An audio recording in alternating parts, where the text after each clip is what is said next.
Dans l'obscurité profonde de cette nuit-là, au bord du torrent du Yabok, un homme solitaire attendait l'aube qui pourrait lui apporter la mort. Jacob avait fait passer de l'autre côté du fleuve tous les siens, ses épouses, ses enfants, ses serviteurs, ses troupeaux. Il était resté complètement seul, et dans cette solitude et chargée de tension, quelque chose d'extraordinaire était sur le point de se produire.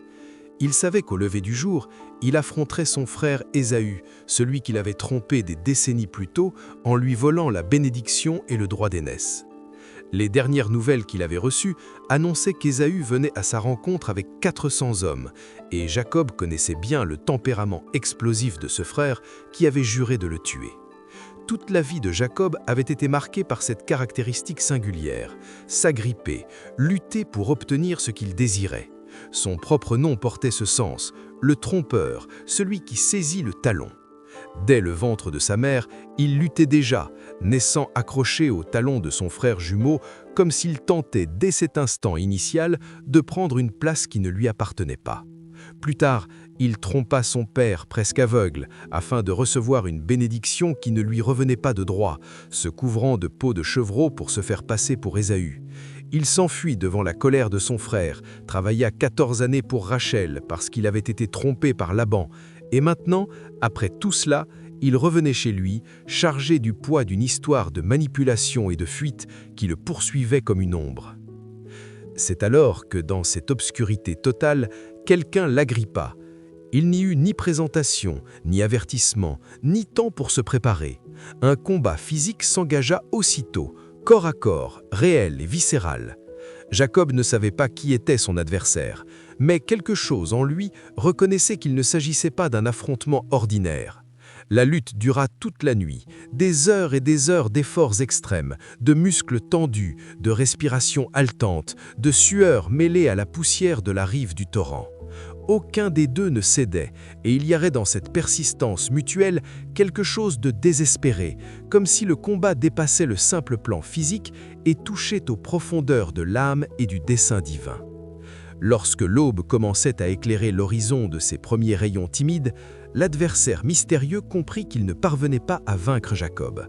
Ce détail est profondément intrigant, comme si la détermination humaine de Jacob était si intense que même un être céleste ne pouvait le dominer simplement par la force. Alors, l'être toucha la hanche de Jacob et la déboîta d'un contact surnaturel.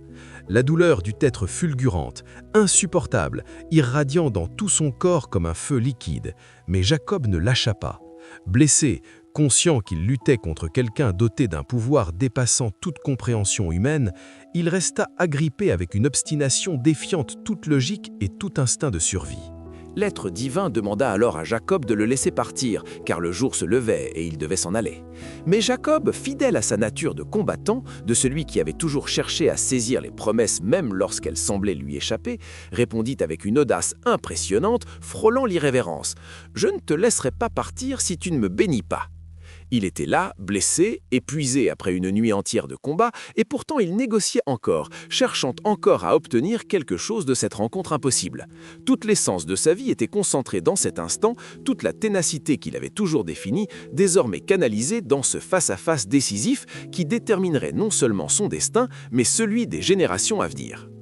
La question vint alors, simple mais profonde. « Quel est ton nom ?»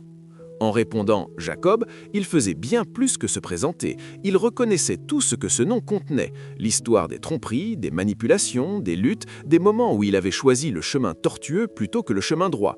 C'était une confession d'identité, une reconnaissance de ce qu'il était réellement, sans masque ni déguisement, sans les peaux de chevreau qu'il avait autrefois utilisées pour tromper son père. Et c'est précisément dans cet instant d'honnêteté brutale, de vulnérabilité totale devant le divin, que survint la transformation.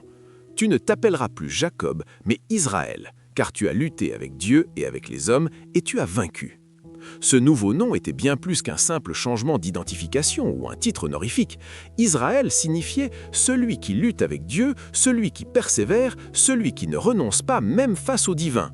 C'était la reconnaissance que toute cette ténacité, toute cette détermination manifestée tout au long de sa vie, souvent mal orientée à travers des tromperies et des manipulations, recevait désormais un sens nouveau et un but transcendant. Sa lutte n'était plus seulement humaine, elle était sacrée. Il s'était agrippé à Dieu lui-même et n'avait pas lâché prise avant de recevoir la bénédiction tant recherchée, mais cette fois de manière légitime, sans tromperie. Jacob posa alors à son tour une question, voulant connaître le nom de celui avec qui il avait lutté toute la nuit. La réponse fut énigmatique, presque poétique dans son esquive. « Pourquoi demandes-tu mon nom ?» Et là même, il le bénit. Jacob appela ensuite ce lieu Péniel, la face de Dieu, car il avait vu Dieu face à face et sa vie avait été épargnée, ce que les anciennes traditions tenaient pour impossible à un mortel. Lorsque le soleil se leva enfin sur lui, Jacob traversa le torrent en boitant à cause de sa hanche déboîtée, portant dans son corps la marque physique de cette nuit extraordinaire qui changerait à jamais le cours de son histoire et de celle du peuple issu de lui. Ce combat laissa Jacob durablement transformé, bien au-delà du plan physique. Lui qui avait toujours compté sur sa propre ruse, sur sa capacité à manipuler les situations à son avantage, portait désormais une faiblesse corporelle qui lui rappellerait constamment sa dépendance envers quelque chose de plus grand que lui-même. L'homme qui traversa le fleuve ce matin-là n'était plus le même que celui resté seul la nuit précédente. Il avait un nouveau nom, une nouvelle identité, une nouvelle compréhension de lui-même et de sa relation avec le divin qu'il avait choisi et transformé à travers la lutte. L'histoire de ce combat nocturne résonne à travers les siècles parce qu'elle touche à quelque chose de profondément humain et universel. Nous luttons tous, d'une manière ou d'une autre, avec des réalités qui dépassent notre compréhension, avec des moments où nous nous accrochons désespérément à des promesses qui semblent nous échapper, avec le besoin d'une bénédiction qui ne peut venir que d'au-delà de nous-mêmes. Jacob nous enseigne qu'il y a une force dans la persévérance, qu'il y a une transformation dans la confrontation honnête avec nos propres limites et avec le sacré qui nous défie et nous façonne à travers les épreuves les plus intenses. Lorsque Jacob retrouva enfin Ésaü ce jour-là, la rencontre fut étonnamment paisible et chargée d'émotions. Son frère courut à sa rencontre et l'embrassa, et il n'y eut ni effusion de sang, ni vengeance. Peut-être la véritable bataille n'avait-elle jamais été contre Ésaü, mais contre lui-même, contre son passé obscur, contre sa propre nature manipulatrice qui devait être brisée, puis reconstruite. Et cette bataille décisive, il la livra cette nuit mystérieuse sur les rives du Yabok, en sortant blessé mais béni, transformé mais victorieux, portant à jamais dans son corps et dans son nom le souvenir sacré du jour où il lutta avec Dieu et l'emporta.